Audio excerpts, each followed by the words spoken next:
दोस्तों, मैं संध्या आ गई हूँ आपके अपने चैनल पाठशाला हिंदी की। तो कैसे हैं आप लोग? आशा करती हूँ कि आप लोग ठीक होंगे। तो बच्चों, आज आपको नया पाठ पढ़ना है ना, जिसमें हमने एक कविता कल पढ़ ली थी, एक कविता अभी बाकी है। आज की भी कविता बच्चों बहुत छोटी है और आपको पता है कि आज हमें अभ्यास कार्य इसमें नहीं दिया गया है, सिर्फ हमको कविता पढ़नी है।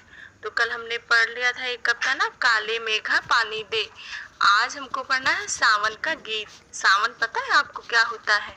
सावन एक माह होता है और आपको पता है कि हमारे यहाँ हिंदी में 12 माह होते हैं, जिसका हिंदी में नाम होता है, जैसे चैत, बैसाख, ज्येष्ठ, आषाढ़, श्रावण, भाद्रपद, आश्विन, ये सब उसके नाम होते हैं।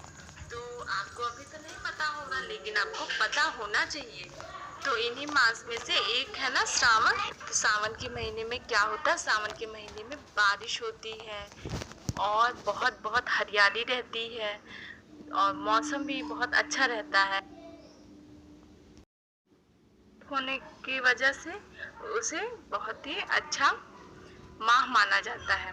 तो ये जो कविता है इसी श्रावण मास पे जो है आधारित है। तो पहले मैं कविता को पढ़ूंगी, फिर उसके बाद आपको उसका अर्थ बताऊंगी। और ये कविता पता है प्राकृतिक से नहीं जोड़ा गया है, इसको जो है अपने मन के, कैसा अपना मन चाहता है, कहाँ कहाँ क्या करना चाहता है, उस प्रसंग से जोड़ा गया है। जैसे ग्रह पे जाना चाहते हैं हम लोग, चाहते हैं ना कि अपने मन से कुछ भी करें, जैसा चाहे वैसा हो। तो वही इस सावन के माध्यम से अपने मन की बातों को बताया गया है। तो वीडियो में नए हैं तो वीडियो को लाइक करिए, चैनल को सब्सक्राइब करिए, बेल नोटिफिकेशन को ऑल पे सेलेक्ट करिए, जिससे समय समय पे वीडियो आपको मिलती रहे। और ज़्यादा से ज़्यादा शेयर और कमेंट करिए। वीडियो के लास्ट में मिलेगी आपको एक छोटी सी हेल्प टिप। और वीडियो अब शुरू करते हैं। कविता हमारे सामने है जिसका नाम है काले मेघा पानी दे। तो अब मैं इसका अर्थ बताऊंगी और इसको पढ़ूंगी। काले मेघा पानी दे गुड़ धानी दे। तो इससे पता चल रहा है ना, काले मेघा कब होता है? काले मेघा होता है जब बारिश होने के लिए होती है, बादल घिरे रहते हैं, है ना।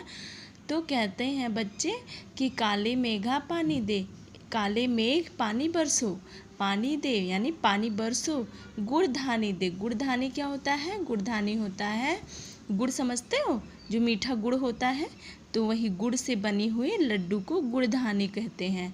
तो गुड़ धानी दे, बरसो खूब झमाझम झम, खूब बरसो झमझम झमझम की आवाज़ करके। बारिश जब होती है तो झमझम की आवाज़ होती है ना, तो इस तरीके से खूब बरसो।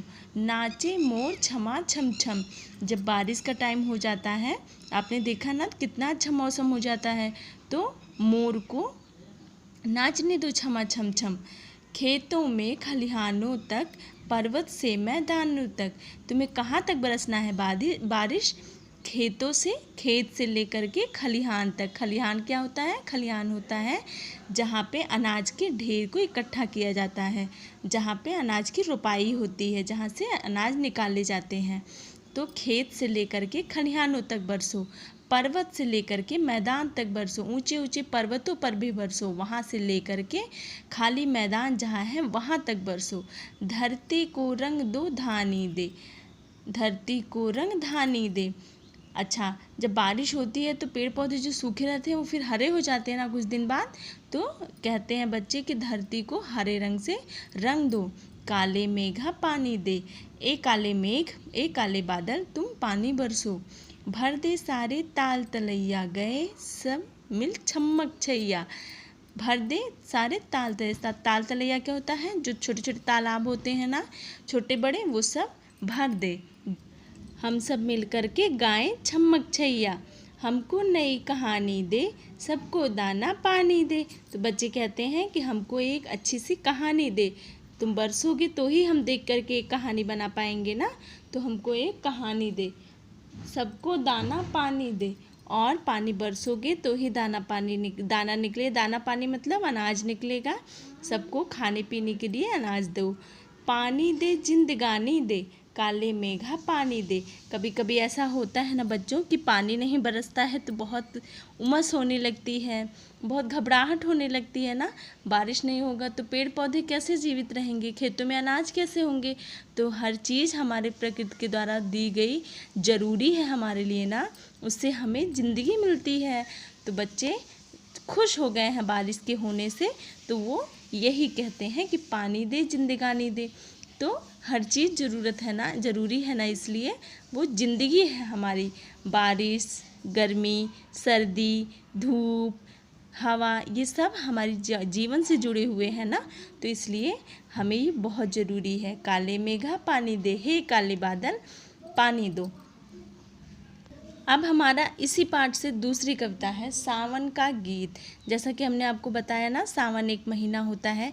जैसे आप लोग जनवरी, फरवरी, मार्च, अप्रैल पढ़ते हो ना, ऐसे हिंदी में एक होता है चैत, बैसाख, ज्येष्ठ, आषाढ़, श्रावण, भाद्रपद, आश्विन, ये सब महीने होते हैं। तो ये आगे आपको पढ़ने को मिलेगा। तो इसी पे आधारित एक गीत है, गीत यानी गाना है, सावन का गीत मैंने सावन माह का गाना।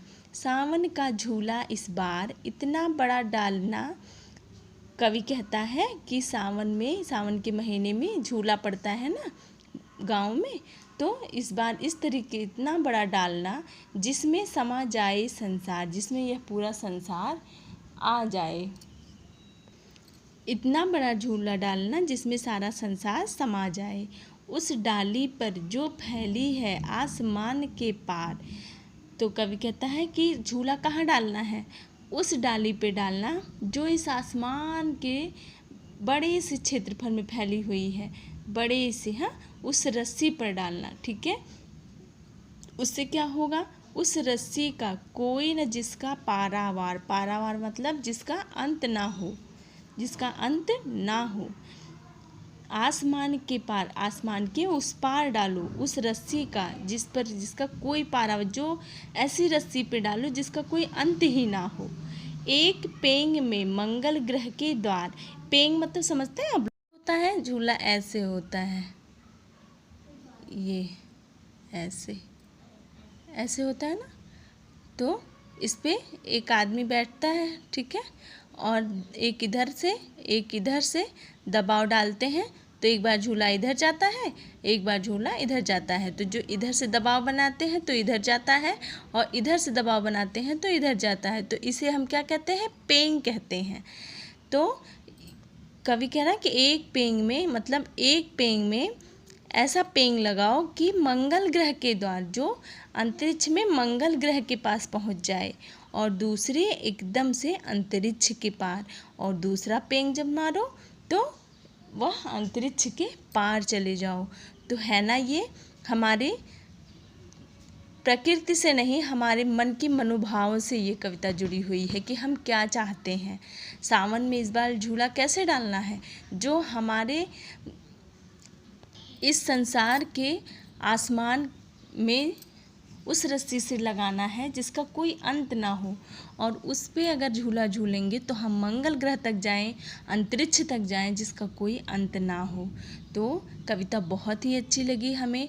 आपको कैसी लगी आप कमेंट में बताना, और समझने का प्रयास करना। अगर आपको ऐसा कुछ है जो नहीं समझ में आता है तो प्लीज़ आप कमेंट बॉक्स में लिखें, या मेरे टेलीग्राम चैनल पे ज्वाइन करें। लिंक मैंने अपने डिस्क्रिप्शन बॉक्स में दे रखा है, तो आप उसमें जा कर के पढ़ें और देखें।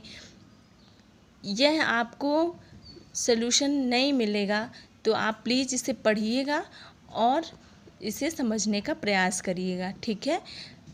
तो मिलते हैं हम अगले हेल्थ टिप में, तब तक के लिए बाय। हाँ तो अब समय हो गया आपके हेल्थ टिप का। तो आपको मैंने कल बताया था ना, नेल्स नहीं खाना चाहिए, मुंह में उंगली नहीं डालनी चाहिए। तो आज पता है आपको क्या करना है, हाथ धोना बच्चों के लिए घर और स्कूल में पालन करने के लिए आवश्यक होती है। ये स्वास्थ्य के लिए बहुत आवश्यक होता है। जो बच्चों में बीमारी संभावित होती है कि अगर ये चीज़ करेगा तो उसे बीमार हो जाएगा, तो वो उसे रोकने में मदद करता है।